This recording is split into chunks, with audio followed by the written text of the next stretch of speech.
Good morning, everyone. When life gets scary, there's nothing worse than feeling alone. Humanity is made for connection, and that need for connection feels ever more acute when we are faced with life circumstances that we don't know how to handle. In the 17th century, John Donne wrote, "No man is an island," highlighting that we are all connected and emphasizing that that connection is essential to who we are. Recently, a friend of mine shared a video on Facebook that spoke of how humans were meant to be raising our families in villages, and mothers keenly feel that lack of a village in their daily lives, whether they are aware of it or not. And so when they check their social media feeds throughout the day, they're actually subconsciously looking for familiar faces to make them feel safe as they would have in their villages. I'm not sure how the science checks out on that, but when I watched it, it hit so close to home that it gave me pause, and I've thought of it nearly every day since. There is something inside of us that craves other people.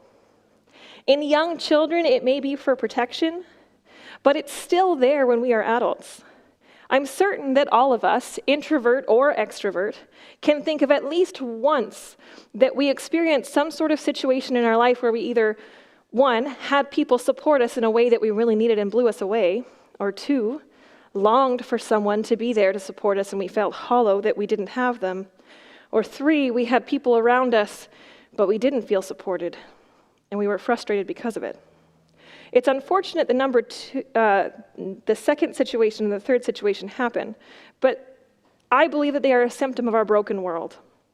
So much of the Bible highlights that humans are meant to live in relationship with God and with each other.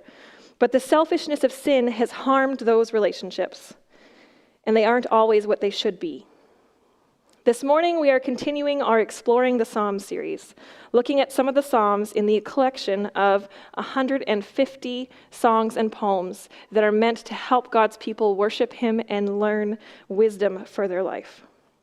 Today we're going to look at a psalm that you may have heard before, Psalm 23. And we will begin by reading it in its entirety because it seems like a shame to just break it up without reading it all together first. The Lord is my shepherd. I have all that I need. He lets me rest in green meadows. He leads me beside peaceful streams. He renews my strength. He guides me along right paths, bringing honor to His name. Even when I walk through the darkest valley, I will not be afraid, for you are close beside me. Your rod and your staff protect and comfort me. You prepare a feast for me in the presence of my enemies. You honor me by anointing my head with oil. My cup overflows with blessings. Surely your goodness and unfailing love will pursue me all of the days of my life, and I will live in the house of the Lord forever. This is such a detailed description of the work of a shepherd in the ancient Near East.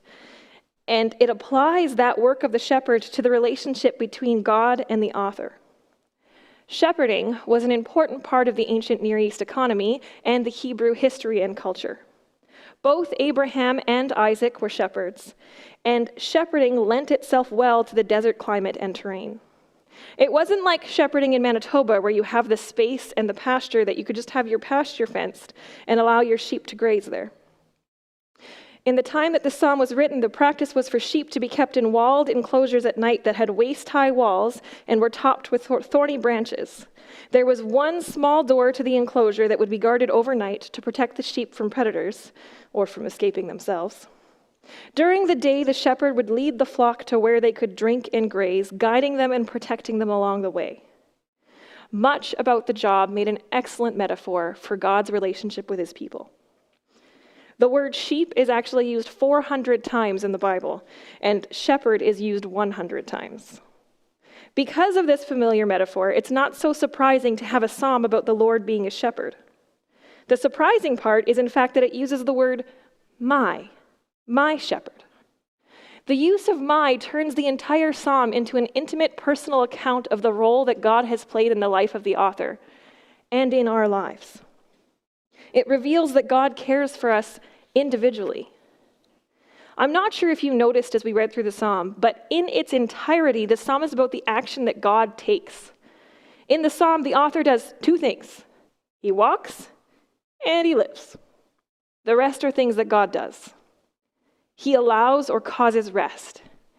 He leads. He renews strength. He guides. He protects and comforts. He prepares. He honors. He blesses. He pursues. This psalm paints a clear picture of the weight of responsibility for the workload of the relationship between an individual and God, and it's not on the human. How often do we strive and try to carry the weight of all that we think we should be and do in our lives and what we should do and be for God? And yet here this psalm talks about all the work that God does, while our role is to follow. We just completed a sermon series called With, based on the book of the same name by Skye Jethani, in which we discussed the different postures that we can take in our relationship with God. There's life under God, where we believe that there's a set of rules that we need to follow to keep God appeased. There's life over God, where we try to extrapolate some sort of spiritual principles that will help us manipulate what we want out of life.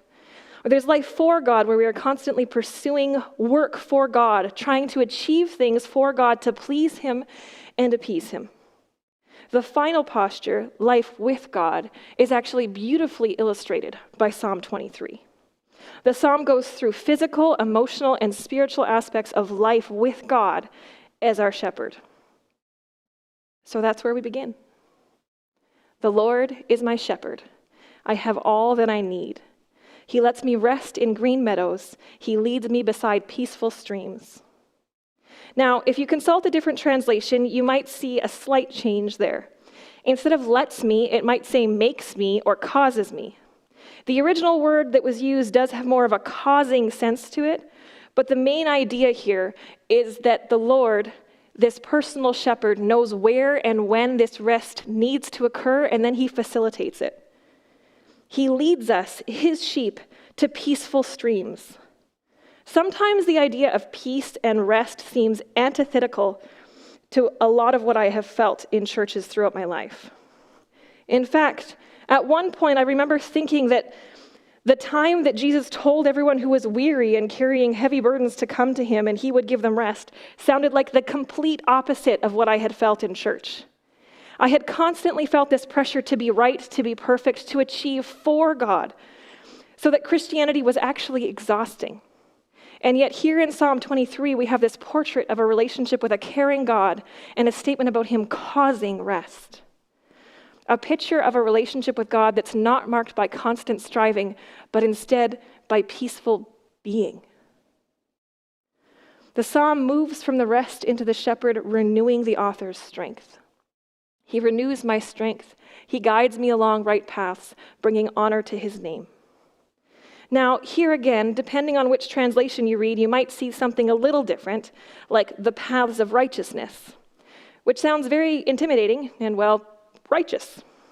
The gist here, however, is that the Lord, the shepherd, leads the author, the sheep, along the right way to go. It fits with the shepherd metaphor in that the shepherd really would need to show the sheep which path they need to take. And it fits in with the spiritual reality because, as I described last week, in the Psalms, there are these two ways that are laid out that you can go in life. There's the way of righteousness, of caring for others, for justice, and of drawing closer to God. And then there's the other way, the way of evil, of selfish ambition and carelessness and harm. In Psalm 23, God is a shepherd guiding His sheep on the right path. A mistake that we might make here if we still had a for God posture would be to look at this and read that it's our obedience that brings honor to God's name. But the way that it's written, it's actually saying that it's God's guiding. That is what brings honor to His name, because He is a God who guides us. The fact that He does so, it reveals His character, it reveals who He is, it reveals His heart, it brings honor to who He is.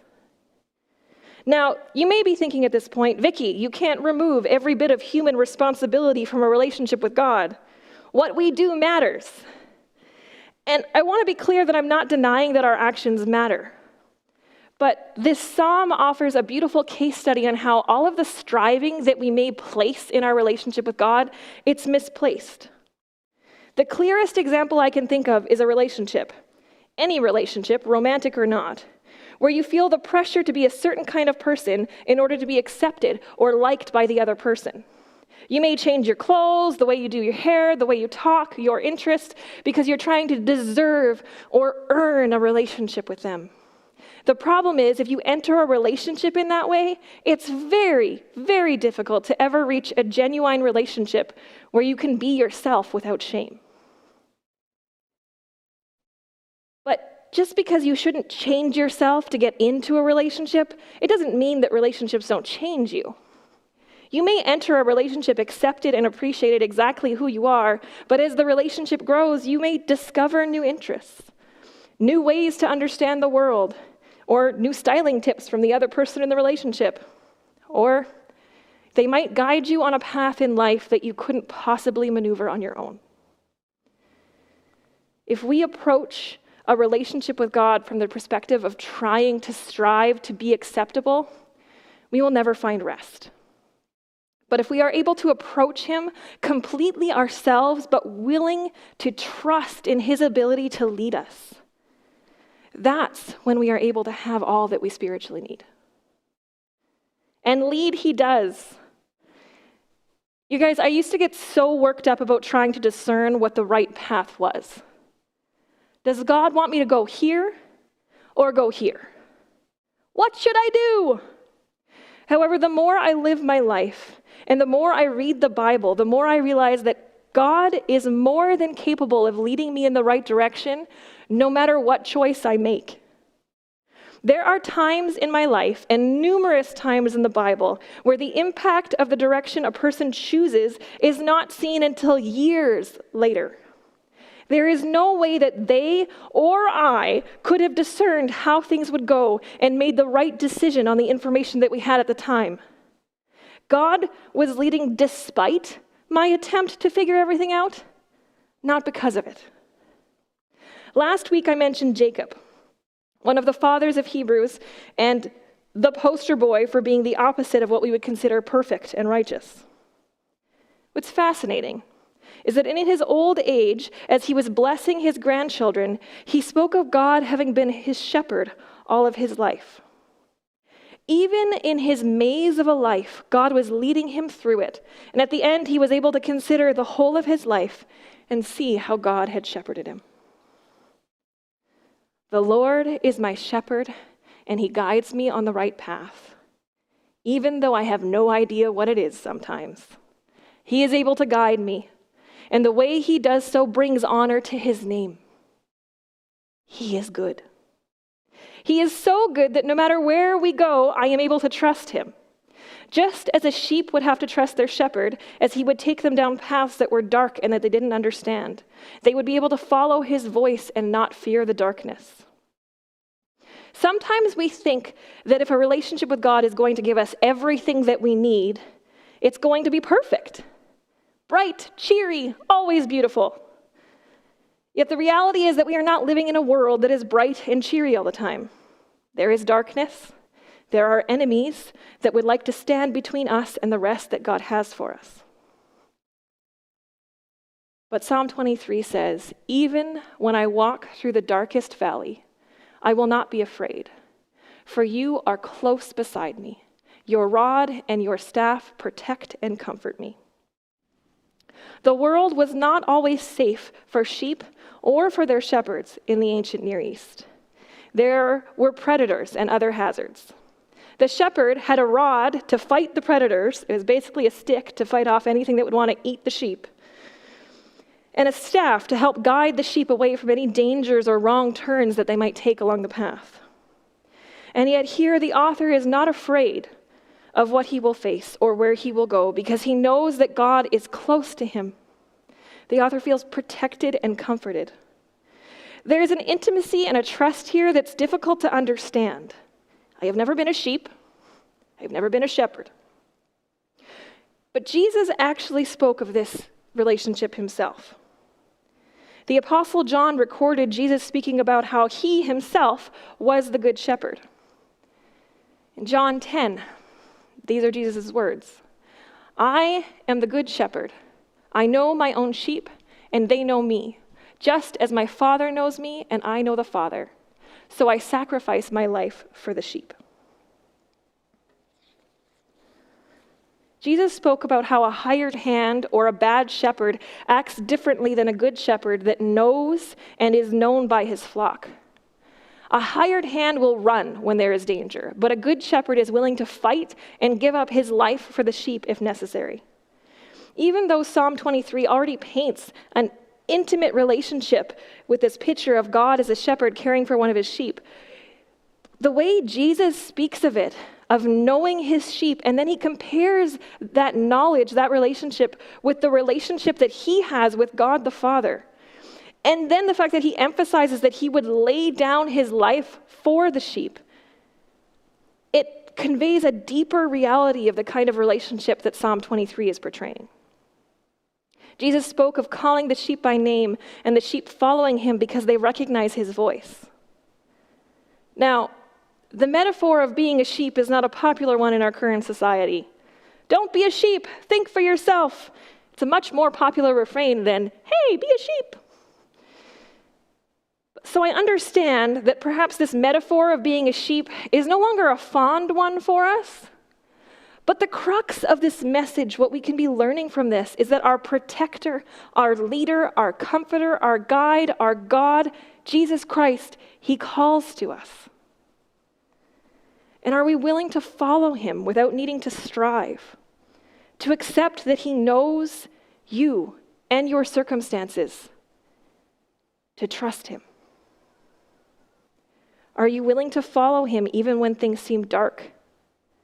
Trusting in his comfort and protection. At this point, Psalm 23 takes a turn away from the shepherd metaphor. It speaks of a feast, of enemies, of oil and blessings. And it speaks of goodness and an unfailing love. Verse 5 says, "You prepare a feast for me in the presence of my enemies. You honor me by anointing my head with oil. My cup overflows with blessings. Surely your goodness and unfailing love will pursue me all of the days of my life, and I will live in the house of the Lord forever." We could spend time focusing on what this feast is or who the enemies are, but I see them here as actually background for the author being honored, blessed, and having the Lord's goodness and unfailing love pursue them all the days of their life. And the fact that they get to live in the house of the Lord forever. As with the rest of the psalm, the emphasis here is on the actions of God and the relationship that we have with him. But there's a note I'd like to make here on the house of the Lord that I find particularly fascinating. Before we get into it, I want to mention that when Jesus spoke about being the good shepherd and the sheep recognizing his voice, he also spoke about how there was a second group that would hear his voice and join the flock so that there would be one flock. We now understand that to be a reference to the Gentiles, or the non-Jewish people, joining the Jewish people who were his followers. So let's consider what we know about this relationship with God. First, that the flock of sheep are guided by him. Second, that there are two vastly different groups hearing his voice and coming together. Third, let's think of this line, living in the house of the Lord forever, which would have been referring to the temple or the place where God's presence is. And then let's read from the Apostle Paul's letter to the Ephesians. Ephesians 2 says this. I'm going to start reading in verse 13. "But now you have been united with Christ. Once you were far away from God, but now you have been brought near to him through the blood of Christ. For Christ himself has brought peace to us. He united Jews and Gentiles into one people when, in his own body on the cross, he broke down the wall of hostility that separated us." Then in verse 20, it says this, "Together we are his house, built on the foundation of the apostles and the prophets. And the cornerstone is Christ Jesus himself. We are carefully joined together in him, becoming a holy temple for the Lord. Through him, you Gentiles are also being made a part of this dwelling where God lives by his Spirit. If we will live in the house of the Lord forever, but his people are now his temple where his Spirit dwells,